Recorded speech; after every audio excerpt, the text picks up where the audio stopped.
পৰিস্থিতি বা ফ্লাড হৈছে সেই ক্ষেত্ৰত আমি মানুহক কেনেকৈ সহায় কৰিব পাৰোঁ তাৰ বিষয়ে জিলা উপায়ুক্তৰ কাৰ্যালয়ত আমাৰ এখন বৈঠক হ'ল আৰু তাৰ আগতে এয়াৰফ'ৰ্চৰ ফ্লাইটত বৰাক উপত্যকাৰ প্ৰায়বোৰ এৰিয়া মই বিমানেৰে চাবৰ কাৰণে সক্ষম হৈছিলোঁ।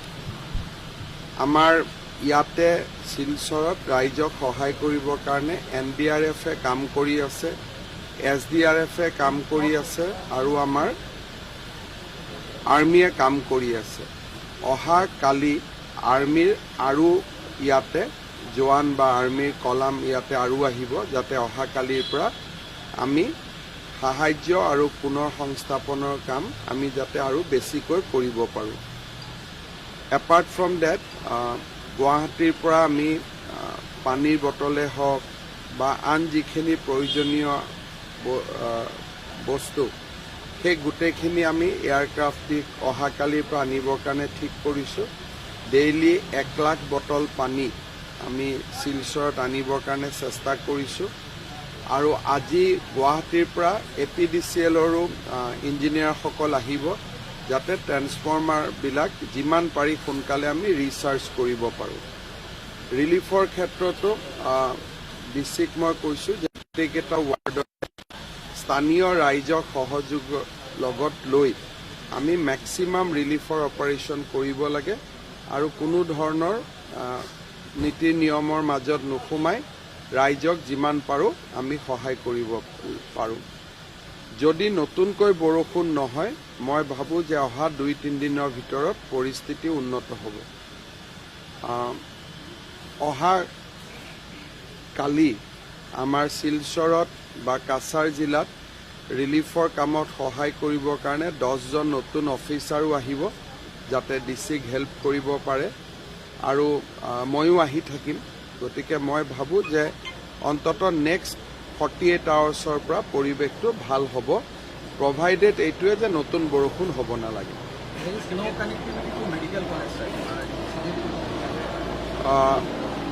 As of now, as far as my information is concerned, the medical college has electricity because they have repaired. From today and tomorrow, in next 24 hours, lot of transformer we will be able to repair and restore.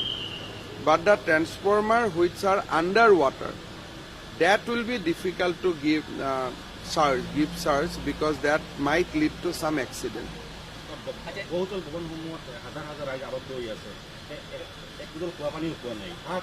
আজি ৰাতিপুৱা আমি বহুতল ভৱন যিমান কেইটাত পাৰোঁ almost 30 বিল্ডিঙৰ ওপৰত আমি এয়াৰ ড্ৰপ কৰিছোঁ আৰু ডেইলি ৰাতিপুৱা এয়াৰ ড্ৰপ হৈ থাকিব।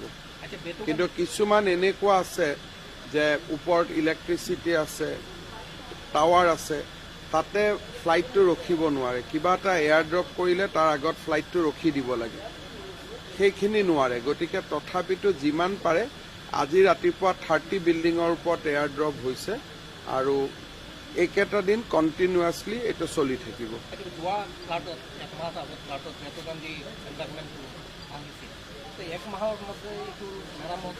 এইটো কোনো কাৰণে সম্ভৱ নহয়। যেতিয়া ব্ৰহ্মপুত্ৰ বা বৰাকত পানী থাকিব তেতিয়া এম্বেকমেণ্ট বনোৱা সময় নহবই। এতিয়াও আপ টু অক্টোবৰলৈকে এম্বেকমেণ্ট বনাব নোৱাৰে, বনালেও অকণমান পানী আহিলে উৰাই লৈ গুচি যাব।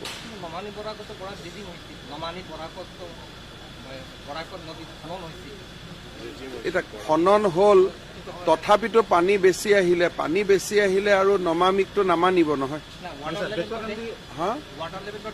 এইবাৰ তাতকৈ বহুত বেছি পানী আহিছে আৰু বেতুকান্দিটো মানুহে ভাঙি দিছে। সেইটোকে হ'ব, ব্যৱস্থা নহয়, সাংঘাতিক ব্যৱস্থা গ্ৰহণ কৰা হ'ব।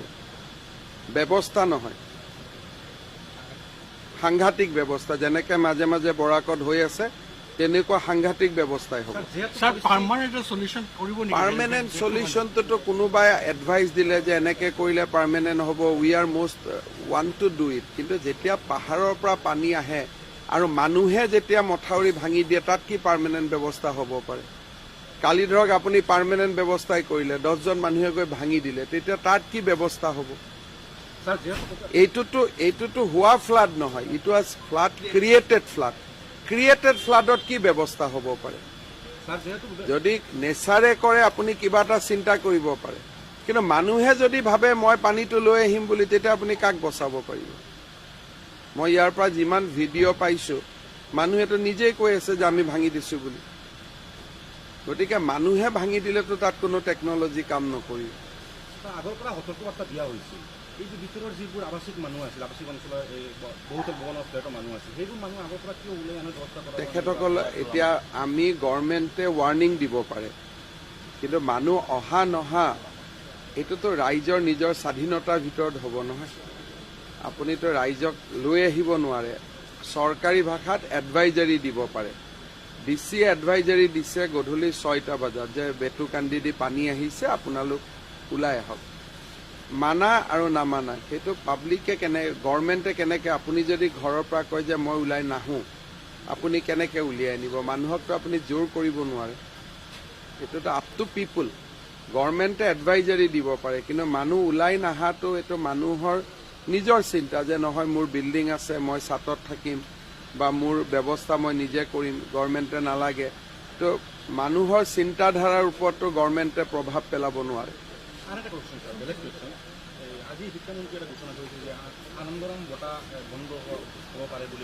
এইবিলাকত কিয় সোমাইছে চিন্তা? বৰাকভেলীৰ কাৰণে যে ৰাস্তা, আমাৰ ৰেলপথ নাই, ৰাস্তাৰ পথকাৰ মেঘালয়ৰ লগত আপুনি কথা পাতি আছে নেকি? ডেইলি মেঘালয়ৰ লগত কথা পাতি আছো, আৰু মেঘালয় গভৰ্ণমেণ্টে বহুত সহায় কৰাৰ কাৰণে ইয়াতে স্কেয়াৰচিটিটো যি ধৰণে হ'লহেঁতেন হোৱা নাই। দে আৰ ৱৰ্কিং অভাৰনাইট। ডেইলি মই কথা পাতি আছো, ভিডিঅ' কনফাৰেন্স কৰি আছো ক্লেৰিয়টৰ DCৰ লগত। Every 1 hour we are talking. আৰু কিমান পোষ্ট নামিব পাৰে? অহাকালি আৰ্মিৰ আৰু কিছু কলাম আহিব আৰু অফিচাৰো আহিব। যিমান পাৰোঁ আমি সহায় কৰি থাকিম, আৰু আমি টাৰ্গেট লৈছোঁ daily 1 lakh litre water bottle ইয়াত অনাৰ কাৰণে, আৰু 4টা মেচিনো আমি আনিম অহাকালিৰ পৰা, যাতে ইয়াতো আমি ৱাটাৰ বনাব পাৰোঁ। Any arrangement done to amplify the support at civil hospital, because people cannot go to medical college because of the road condition? Civil hospital, I have not discussed that, but now I'll tell DC. I'll tell DC to augment doctors in the civil hospital.